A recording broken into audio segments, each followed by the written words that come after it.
Hello, everyone. Today, we're going to talk about something that's been bothering me for years now. And quite frankly, if you've been through the education system, especially in physics or any hard science, you've probably felt it too. You've probably sat in those classrooms, listened to those professors, and thought to yourself, what the fuck are they actually saying? What does any of this mean in the real world? And before you come at me with, oh, but physics is complex, it's supposed to be hard, you can't just simplify everything. Shut up. Just shut up for a second and listen. Because what I'm going to tell you today is that physics education, as it stands in 2025, is fundamentally broken. It's broken at the university level, it's broken at the high school level, and it's broken because we've replaced understanding with memorization, we've replaced intuition with formulas, and we've replaced teachers who actually know their shit with bureaucrats who've never built anything in their lives. And to illustrate all of this, I'm going to use the example of one man, Richard Feynman, a guy who understood physics better than 99% of the professors teaching it today, and more importantly, a guy who could actually explain it. Not to other PhDs in their little academic circle jerk, but to normal people, to students, to anyone willing to listen. So here's the program. Here's how I've structured this video.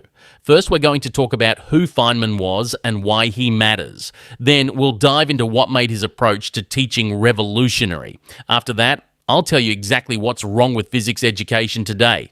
And trust me, there's a lot wrong with it. We'll talk about the professors who don't know how to teach, the textbooks that are designed to confuse rather than clarify, and the entire system that produces graduates who can solve equations but can't tell you what the fuck those equations actually mean. And finally, I'll give you some concrete examples of how Feynman would teach concepts versus how they're taught today, and you'll see immediately the difference between someone who understands and someone who just memorizes. All right, let's get started. So first things first, who the hell was Richard Feynman? For those of you who don't know, and if you don't know, that's actually proof of how broken the system is, because every physics student should know this name. Richard Feynman was an American theoretical physicist who lived from 1918 to 1988. He won the Nobel Prize in Physics in 1965 for his work on quantum electrodynamics, which is basically the theory of how light and matter interact. But here's what's interesting, and this is where we start to see the difference between Feynman and the academic parasites teaching physics today. Feynman didn't just do physics, he understood physics. And I know what you're thinking. Well, obviously, he won a Nobel Prize. He must have understood it. But no, you're missing the point. There are plenty of people with Nobel Prizes who couldn't explain their work to a 12-year-old. There are plenty of brilliant researchers who are absolute shit at communicating what they know. Feynman was different. Feynman had this obsession, and I use that word intentionally, an obsession with truly understanding things from first principles. He didn't just memorize formulas. He didn't just accept what his professors told him. He questioned everything. He rebuilt everything from the ground up in his own mind until he could see it, visualize it, feel it. And here's an anecdote that explains perfectly what I'm talking about. When Feynman was working on the Manhattan Project, you know, the thing that built the atomic bomb, he was surrounded by some of the greatest minds in physics. Oppenheimer, Fermi, all these legends.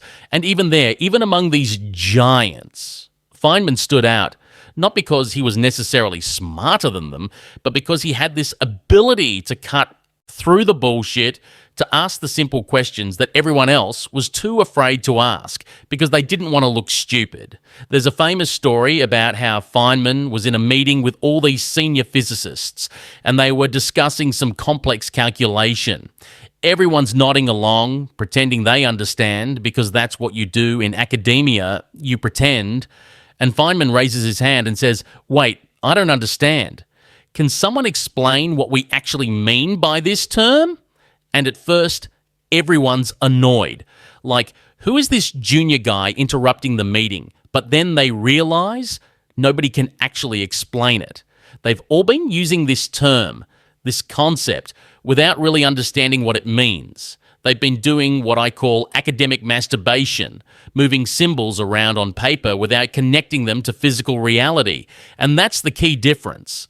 Feynman refused to do that. He refused to pretend. If he didn't understand something, he said so. And more importantly, he wouldn't move forward until he did understand it. Now, here's where it gets even better.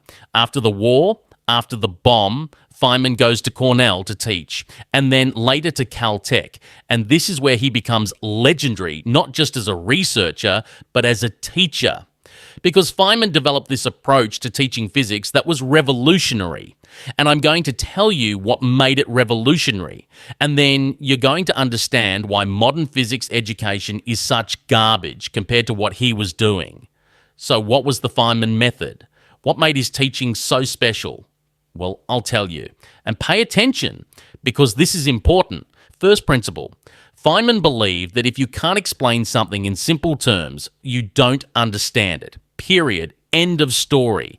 There's this famous quote attributed to him, though like most good quotes, people argue about whether he actually said it, but it goes, if you can't explain something to a first-year student, you don't really understand it yourself. And fuck me. That's powerful. Because think about what that means for a second. It means that all these professors, all these textbook writers, all these academics who hide behind jargon and complicated equations, according to Feynman's standard, they don't actually understand what they're teaching. They're just regurgitating information. They're parrots with PhDs. Let me give you a concrete example of how Feynman would teach something. Let's take the concept of energy. Now, in a typical physics class, how do they teach you about energy? They give you a definition, right? Energy is the capacity to do work. Okay, great. What the fuck does that mean? Then they give you formulas. Kinetic energy, 1/2 mv squared. Potential energy, mgh. And they expect you to memorize these formulas, plug in numbers, and get the right answer on the test. But here's how Feynman would teach it. He'd start with something tangible, something you can actually visualize. He'd say, imagine you have a child's blocks, little wooden blocks, and imagine you have a child who likes to play with these blocks in a bathtub full of water. Now, the mother comes in and she counts the blocks. Let's say there are 28 blocks. The next day, she counts again. Still 28. The day after, still 28. This number, 28, is conserved. It doesn't change. But then one day, she counts and finds only 27 blocks. Where did the block go? She looks around and finds that one block is hidden under the water, invisible from above. So she updates her rule. Visible blocks plus underwater blocks equals 28. Then another day, she finds only 26 blocks total. Where are the other two? She discovers the toy box is slightly heavier than usual. She opens it. No blocks inside, but it's heavier. She weighs it and figures out that the extra weight is exactly equal to 2 blocks. So now her formula is visible blocks plus underwater blocks plus weight of toy box minus empty weight, divided by weight of one block equals 28. You see what he's doing here? He's not starting with an abstract definition. He's starting with a concrete example that anyone can understand. A mother counting her child's blocks. And through this example, he's illustrating the concept of conservation. Energy in physics is like those blocks. It's a number that doesn't change. It just transforms from one form to another. Sometimes it's visible, kinetic energy. Sometimes it's hidden, potential energy. Sometimes it's in a different form entirely, heat, sound, whatever. But the total is always the same. That's how Feynman taught. He used analogies, he used physical intuition, he used stories, and only after you understood the concept intuitively would he introduce the mathematics. Because the mathematics is just a tool to make precise calculations. It's not the understanding itself. Second principle of the Feynman method, always connect abstract concepts to physical reality. Feynman hated, and I mean hated, when physicists would talk about particles and fields and forces without being able to tell you what those things actually are in the real world. There's this famous lecture he gave where he talks about magnets. Someone asked him, why do magnets repel each other? And most physicists would launch into an explanation about magnetic fields and dipoles and all this technical jargon. But Feynman stops and says, wait, what do you mean by why?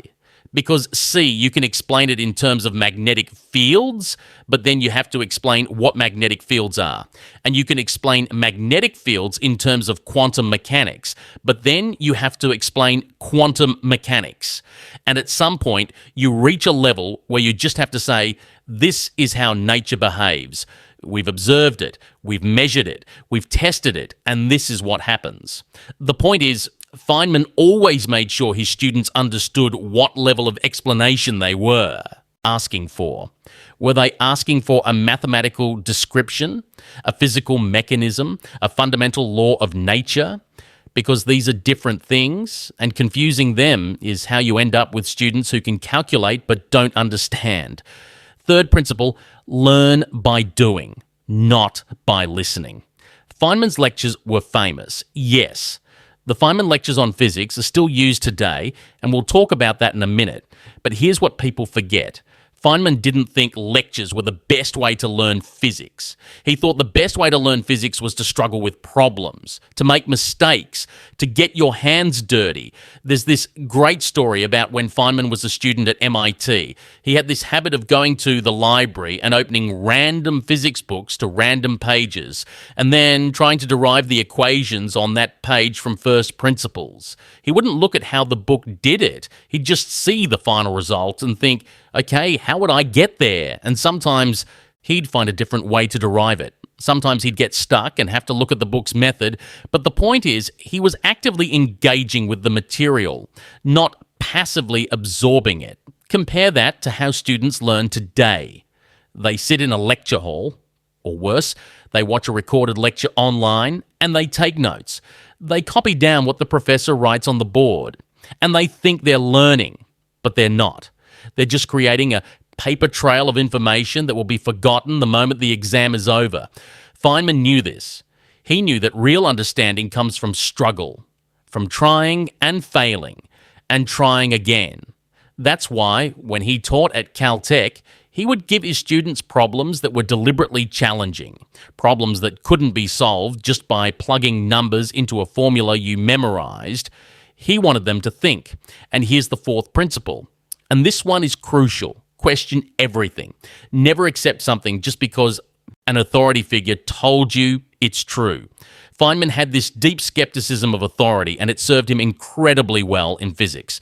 There's this famous story, maybe you've heard it, about Feynman's investigation of the Challenger space shuttle disaster in 1986. He was appointed to the Rogers Commission to figure out what went wrong, and while all the other commissioners are sitting in meetings listening to NASA officials give presentations with charts and graphs, Feynman goes and talks to the engineers, the actual engineers who built the thing, and they tell him, yeah, we were worried about the O-rings. We told management the O-rings might fail in cold weather, but management didn't listen.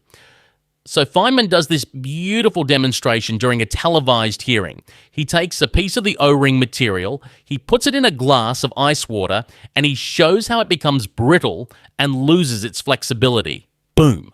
That's it. That's why the shuttle exploded. Not because of some complex system failure, but because a rubber seal got too cold. And the reason Feynman could figure this out when all these other smart people couldn't is because he didn't trust the official narrative. He didn't trust what NASA management was telling him. He went and found out for himself. He talked to the people who actually knew what they were talking about.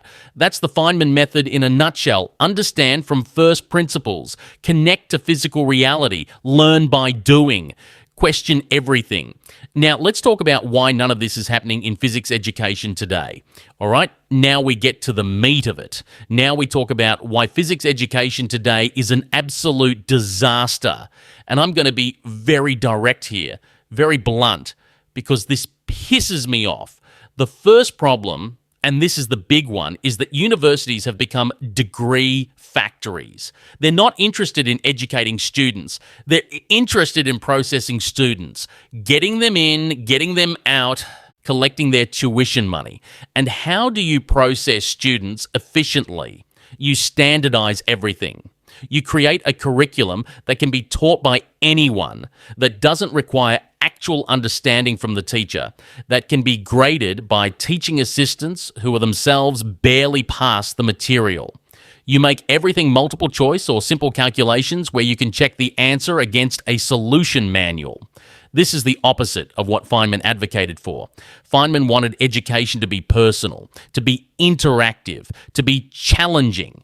But that doesn't scale. You can't do that with 500 students in a lecture hall. So instead we get this assembly line education where everyone learns the same way, at the same pace, with the same methods. And here's the thing that really gets me. The professors. Oh my God, the professors. I'm going to say something that's going to piss some people off, but it needs to be said.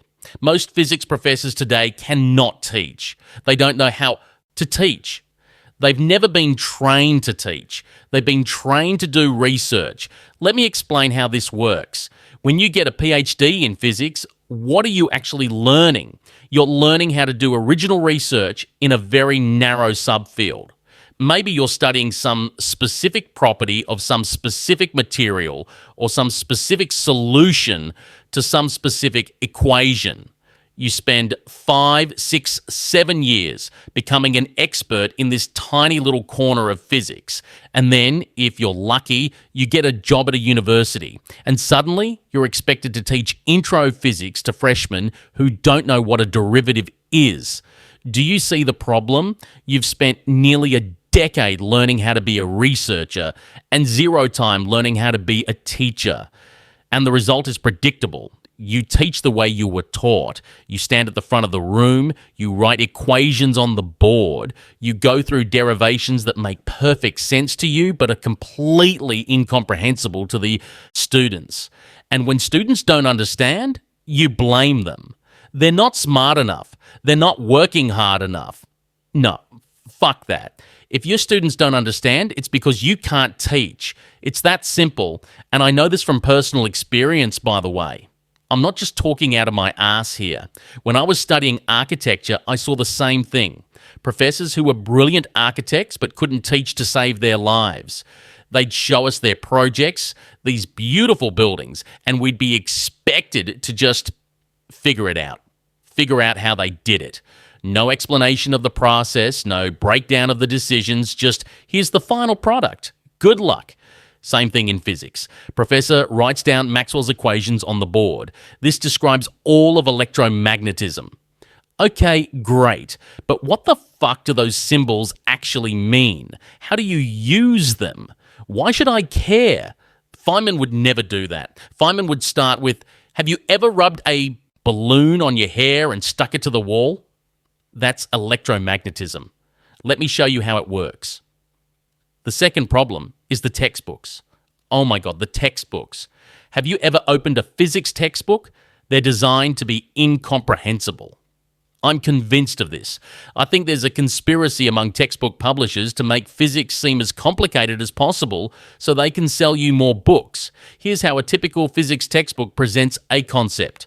1. Abstract definition using technical jargon. 2. Mathematical formulation. 3. Derivation of some equation. 4. 1 or 2 worked examples. 5. 50 practice problems at the end of the chapter. What's missing? Any intuition about what the concept actually means? Any connection to the real world? Any explanation of why we care about this? Compare that to Feynman's approach. When Feynman wrote his lectures, he always started with a question. A real question that someone might actually wonder about. Why is the sky blue? How does a radio work? Why do mirrors reverse left and right, but not up and down? And then he'd build up the physics you need to answer that question. That's how you teach. You start with curiosity and you show how physics satisfies that curiosity. You don't start with, here's a differential equation, memorize it. The third problem, and this one really grinds my gears, is the obsession with mathematical rigor at the expense of physical intuition. Now, don't get me wrong, mathematics is important. Mathematics is the language of physics. You can't do serious physics without mathematics. But here's what these academic idiots don't understand. Mathematics is a tool. It's not the goal. The goal is to understand nature. And you can understand nature, you can have deep physical intuition, even if your mathematical technique isn't perfect. Feynman knew this. Feynman's mathematics was often sloppy by the standards of pure mathematicians. He'd make approximations, he'd ignore terms that were small, he'd use intuitive arguments instead of rigorous proofs. And the mathematicians would look down on him for it. Oh, that's not rigorous. That's not a real proof. But you know what? Feynman got the right answers. His physical intuition was so strong that he could see the solution to a problem even when the mathematics was complicated. And then he'd use whatever mathematical tools were convenient to make the calculation work out. Compare that to how physics is taught today. Students spend years learning mathematical techniques, Fourier transforms, Green's functions, tensor calculus, without really understanding what these things represent physically. They can manipulate the symbols, but they can't tell you what the symbols mean. I'll give you a concrete example. Quantum mechanics. How is quantum mechanics taught? You start with the Schrödinger equation. You learn how to solve it for a particle in a box, a harmonic oscillator, a hydrogen atom. You learn about operators and eigenstates and commutation relations. And if you're a good student, you can pass the exams, you can calculate energy levels and probability distributions. But do you understand quantum mechanics? Do you have any intuition for how the quantum world works? No, because nobody ever explained it to you in terms you can visualize or relate to your everyday experience. Feynman understood this problem. He spent years trying to develop better ways to teach quantum mechanics. And you know what he concluded? He concluded that quantum mechanics is genuinely weird, genuinely counterintuitive, and you can't really explain it using classical analogies. But, and this is important, you can still build intuition for it. You can still develop a feel for how quantum systems behave. You just have to work with it, play with it, think about it in different ways. But that requires time. It requires patience. It requires a willingness to sit with confusion and work through it. And modern education doesn't allow for that. We have to cover the syllabus. We have to prepare for the standardized test. We have to make sure students can solve the same types of problems that appeared on last year's exam. It's all so fucking backwards. The fourth problem is that we've separated physics from engineering, from practical application. And this is a disaster, because the best way to really understand physics is to use it to build something, to solve a real problem. Feynman understood this. His whole career was driven by solving real problems. The Manhattan Project, building a bomb, quantum electrodynamics, understanding how electrons and photons interact so we can design better electronics. The Challenger investigation, figuring out why a machine failed. But in universities today, physics is taught as this pure abstract thing. It's all about understanding the fundamental laws of nature with no concern for how those laws might be used. And engineering is taught separately as this practical thing where you apply formulas without really understanding where they come from. This is stupid. The best physicists were also engineers. They built things. They got their hands dirty. Galileo built telescopes. Newton built, well, lots of things. Maxwell was deeply involved in practical problems of engineering. Einstein worked at a patent office, for fuck's sake, evaluating other people's inventions. But somehow we've decided that real physicists should sit in ivory towers, thinking deep thoughts about the nature of reality, while engineers do the actual work of building stuff. And the result is that physics students don't develop practical intuition. They don't learn how to estimate, how to approximate, how to know when a calculation is right just by looking at it and thinking, does this make sense? Feynman was a master of this. He could do calculations in his head, rough estimates, and get answers that were close enough to be useful. He had this ability because he'd spent his whole life thinking about how physics actually works in the real world, not just on paper. Let me give you an example. There's this great story about Feynman at Los Alamos. They were worried about criticality, about whether their pile of uranium would accidentally go critical and explode. And Feynman, just by thinking about it, just by estimating in his head, figured out that they were fine. He didn't need to do a detailed calculation. He had the physical intuition to know roughly how many neutrons would be flying around, roughly how likely they were to cause fission, and roughly what that meant for criticality. Could a modern physics PhD student do that? Probably not, because they've been trained to plug numbers into formulas, not to think. All right, let's get concrete. Let me show you the difference between how Feynman would teach something and how it's taught today, because I can sit here and complain all day, but you need to see the actual difference. Example 1, teaching about light and photons, how it's taught today. The professor writes on the board, light exhibits wave-particle duality. It can be described as an electromagnetic wave with frequency n and wavelength L related by C Hao-Pri Len. It can also be described as a stream of photons, each with energy E Juk A Ching. Then they derive some stuff from Maxwell's equations, show you the photoelectric effect, and give you some problems to solve. Calculate the frequency of red light, calculate the energy of a photon at that frequency. Done. Now, how would Feynman teach this? Feynman would start by asking, what is light? And he'd point out that this seems like a simple question, but it's actually incredibly deep. For thousands of years, people thought light was just stuff you see with. It travels in straight lines, it bounces off mirrors, it bends through lenses. Newton thought light was made of tiny particles. Huygens thought it was a wave, and they both had good reasons for their beliefs. Then Feynman would show you why it's a wave. He'd talk about interference, how when you shine light through two slits, you get a pattern of bright and dark bands. And the only way to explain that pattern is if light is a wave, with peaks and troughs that can add together or cancel out. But then, and here's where it gets interesting, he'd show you experiments where light behaves like a particle, the photoelectric effect, where light knocks electrons out of metal, and the number of electrons depends on the frequency of the light, not its intensity. You can't explain that if light is a wave. Waves don't come in discrete chunks. So what is light really? And Feynman would tell you, it's neither a wave nor a particle.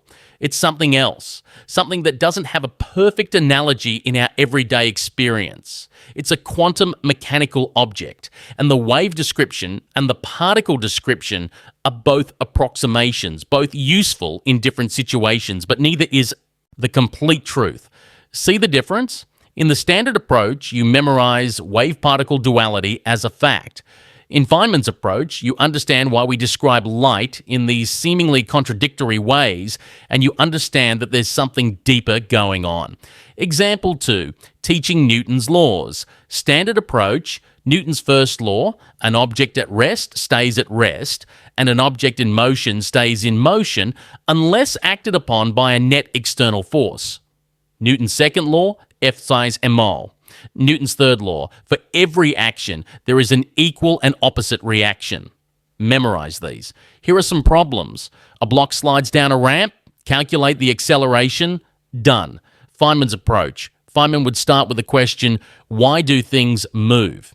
And he'd point out that this is not obvious. Aristotle thought that the natural state of things is to be at rest, and you have to keep pushing something to keep it moving. And you know what? For most everyday situations, Aristotle seems right. You push a box across the floor, and when you stop pushing, it stops moving. So why did Newton say the opposite? Why did he say that the natural state is to keep moving?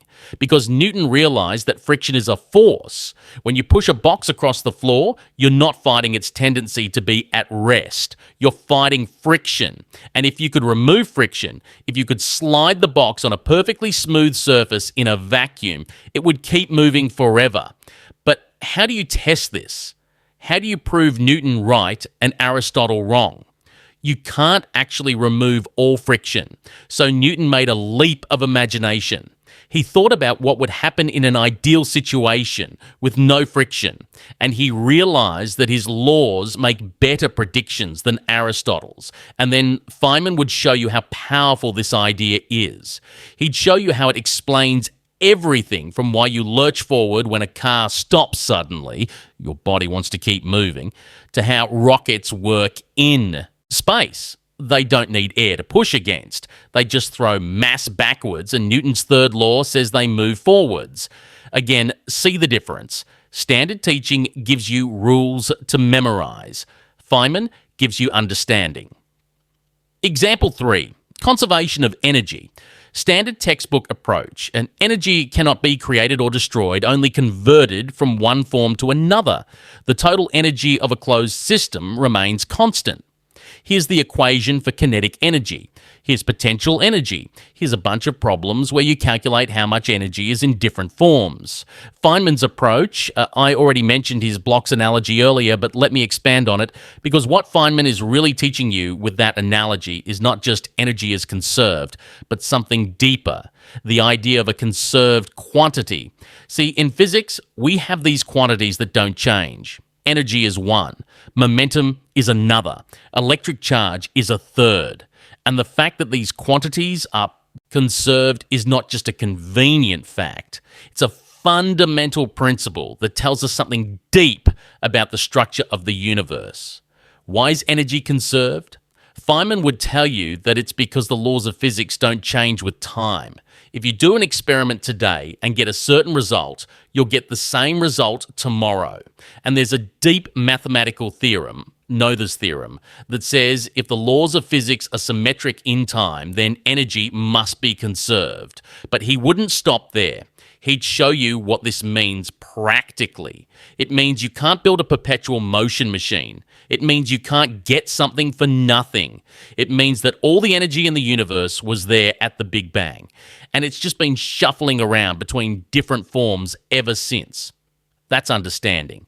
That's not just memorizing a formula. So what do we do about this? How do we fix physics education?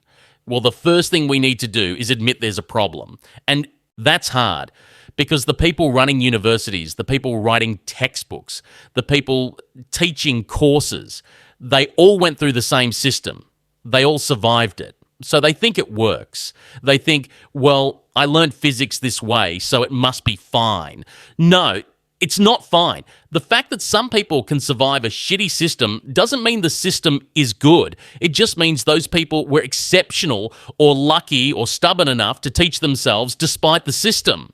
Second, we need to change how we train physics teachers. Right now, if you want to be a physics professor, you get a PhD in physics. Nobody teaches you how to teach. Nobody evaluates you on your teaching ability. Your whole career depends on your research output, how many papers you publish, how much grant money you bring in. This is insane. Teaching should be its own skill, its own specialty. Some people are good at research. Some people are good at teaching, and the best teachers are often not the most productive researchers, because teaching takes time, takes energy, takes a different kind of creativity.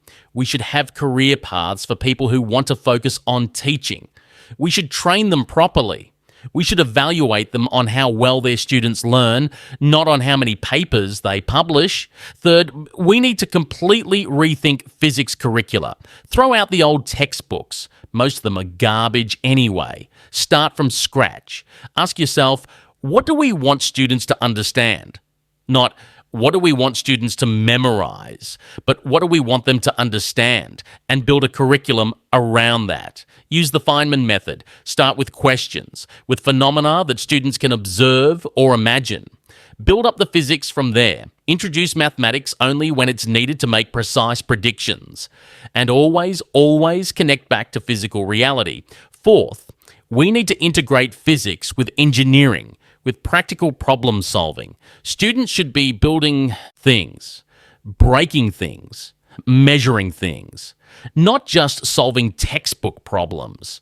Feynman used to say that he learned more physics by playing with it than by studying it. He'd tinker with stuff, try to figure out how things worked. And that's how real understanding develops. Look, I know what some of you are thinking. This all sounds great, but it's not practical. You can't teach this way in a class of 500 students. You can't do this on a limited budget. You can't expect every professor to be as good as Feynman. And you're right, you can't. But that's my whole point. The system is broken because we're trying to mass produce education. We're trying to scale it up like it's a factory. And you can't do that with something as complex and personal as learning. So maybe we need fewer students in each class. Maybe we need more teachers. Maybe education needs to cost more or be funded differently. I don't have all the answers, but I know that what we're doing now isn't working. Look, here's the bottom line. Physics is beautiful. It's the closest thing we have to truth about how the universe actually works. And it should be taught in a way that conveys that beauty, that truth. Richard Feynman understood this. He dedicated his life not just to discovering new physics, but to teaching it, to sharing it, to making it accessible. And he did it better than almost anyone. But we've lost that spirit. We've turned physics education into a grinding, joyless process of memorization and calculation. We've taken one of humanity's greatest intellectual achievements and made it boring. That's a crime. That's a tragedy. And until we fix it, until we get back to teaching physics the way Feynman taught it, with curiosity, with intuition, with a connection to reality, we're going to keep producing graduates who can calculate but can't think, who can solve problems but don't understand them, who have degrees but not education. If there are physics teachers listening to this, here's my challenge to you. Read Feynman. Watch his lectures. They're available online. They're free. See how he does it, and then ask yourself, am I teaching like this? Am I helping my students understand? Or am I just making them memorize? And if you're a student struggling with physics, know this. It's not your fault. The system is broken, but you can still learn. Find good resources, read Feynman's books, watch good YouTube channels, find explanations that actually make sense. Don't settle for memorization. Keep asking why until you get an answer that satisfies you. That's what Feynman would want. That's all I have to say for today.